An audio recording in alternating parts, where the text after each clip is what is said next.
Mark Rogers TV looking at Pac-12 camps across the conference, and for a team that started 6-0, made it to a high water mark of number 3 in the country, still finished strong at 10-3 with a bowl victory over BYU, 17th in the AP final poll. What's realistic, hopeful but realistic in 2016?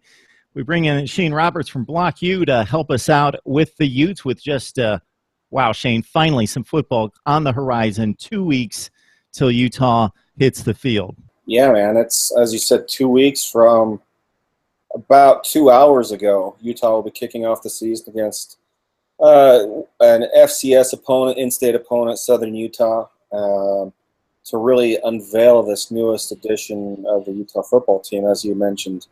Last year was the second consecutive year of kind of building and building after 9 wins in 2014, 10 wins last year.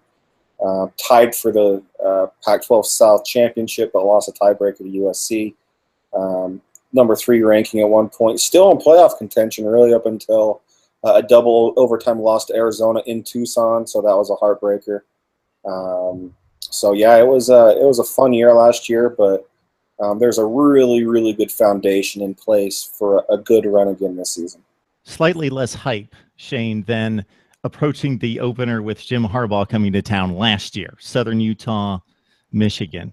All right, but let's focus on the Utes and basically what is this team going to need to accomplish to reach its goals? So I think a Pac-12 championship is very much in reach. It's a strong conference and has been for a long, long time, but not real top-heavy. It's a balanced conference, so anybody can jump up there, and Utah is certainly very capable. So my thought is a Pac-12 championship is certainly within reach.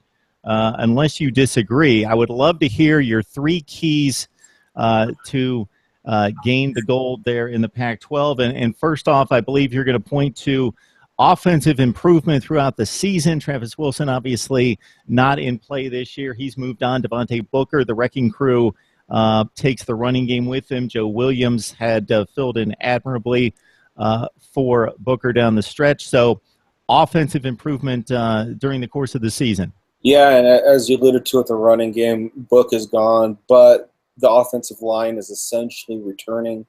They return a ton of starts with the big 5 up there up front. Joe Williams, as you alluded to. So there's a really nice foundation that this offense can kind of get off and running with. So even if the passing game isn't exactly going to light you up, you have to respect the run game, so they should be able to move the chains on the ground. In order for this team to really reach their goals, and what's kept them from reaching their goals really the last 2 seasons, where they really was one of the 2 best teams in the Pac-12 South, was the ability to move the ball through the air, whether that was quarterback play, whether that was wide receiver play, or a combination of both. Utah's got to see some improvement in that area, and early indications through fall camp is it sounds like that may be happening. Now, obviously, we want to see it happen come weeks 4, 5, 6, 7, so on of the season. But all intents and purposes, Troy Williams hasn't been named the starter, but he's the number 1 on the depth chart, so he's basically the starter.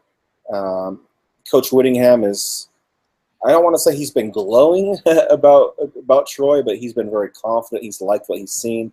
He has the propensity to make a big play. There's been a lot of big plays made by him.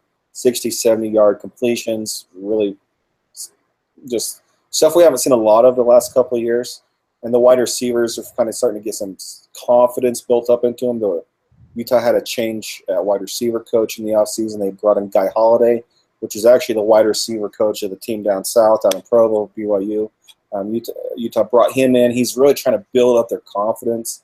And they kind of have a little bit of swagger. They're going after the Utah secondary physically, and they're chatting with them a little bit as well. Utah's secondary is very, very good, so it's nice to see them kind of get up to the level of thinking they can compete, because Utah's got the size, they've got the speed, but they just now need to show results. And if Utah has a middling offense, then they're going to be a major force to be reckoned with, no doubt about it.